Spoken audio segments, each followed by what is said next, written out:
Anyone remember getting a bunch of new Play-Doh as a kid in all the different colors and then taking all those colors and mushing them together in a ball? Ladies and gentlemen, the 2019 Champions League final ball, inspired by Play-Doh. Also, remember that game, The Floor is Lava? Somebody must have dropped the ball on the floor. I want to start this video by getting everyone's opinion on the look of the new Champions League final ball from Adidas. So leave your opinions on it down below in the comments. Do you love it? Do you hate it? Why or why not? And Adidas, if you happen to be watching this video, I guess take these opinions in the comment section for what they are. But if you're curious to know mine, I just think that this is weird. It's not ugly, but it's weird. So I'm gonna start this video with something a little bit different, and that is an unboxing of a ball. So this is the box that the Champions League final ball comes in, and as you can see, it's pretty much the same exact box that Adidas has been using on their match balls basically for as long as I can remember. And the only reason why the boxes exist is mostly for collectors and for stores, mainly so stores can stack the balls on top of each other.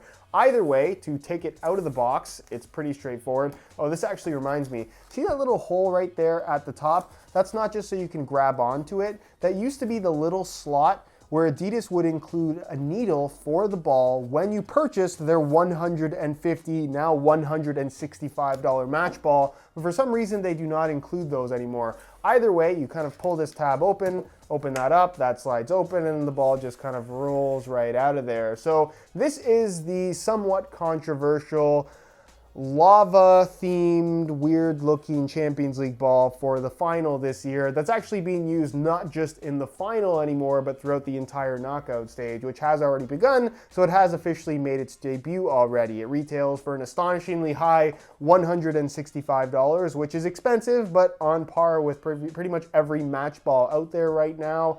And it's more or less the same as previous year's Champions League balls, except for the fact that it's red and orange and yellow. Now, without picking on this ball too much, it does come after another controversial Champions League ball, which I happen to have right here, and it's one that you've seen before because it was used throughout the initial stages of the Champions League, and it's this weird digi-camo blue one. Both of these, I think, are pretty weird, and if you do happen to want either of them, I know they're expensive at $165, but if you click the little pop-up in the corner of the screen or the first link down below, there's a review page on my website where you'll find buy it now links with exclusive SR4U coupon codes where you'll be able to pick up either of these below their normal retail price.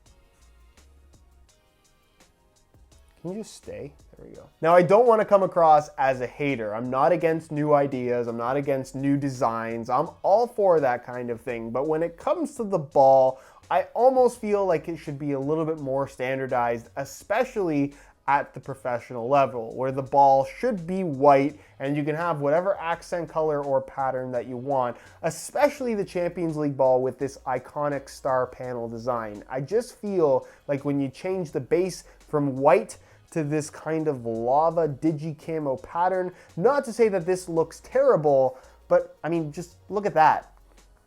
Is that not weird? I just think it's weird. Just for comparison's sake, here's last year's Champions League final ball, and here's this year's.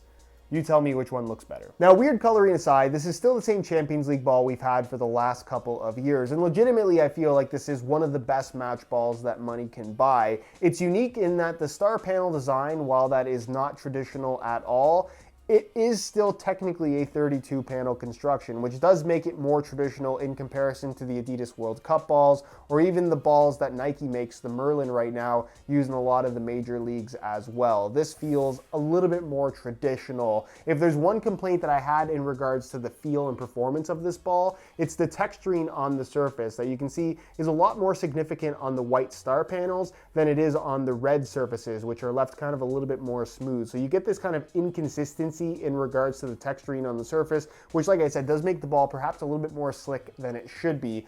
Either way, when it comes to feel and performance, I really like the way that this ball performs. When you kick it straight, it goes straight. If you curl the ball, I really feel like this ball curls particularly well. And if you're somebody that likes to shoot a lot of knuckleballs with proper technique, you definitely can get this ball to bobble around in the air fairly unpredictably. Anyways, guys, that's it for this one. I just wanted to make a quick video to give you guys a closer look at the new Champions League final ball and get some opinions on it, because I'm genuinely curious to know whether or not people are into these weird colored Champions League balls that Adidas has put out for the 2019 tournament. I hope it ends, but maybe based on these comments, I'll be proven wrong, because I don't know, maybe people like the way that this looks.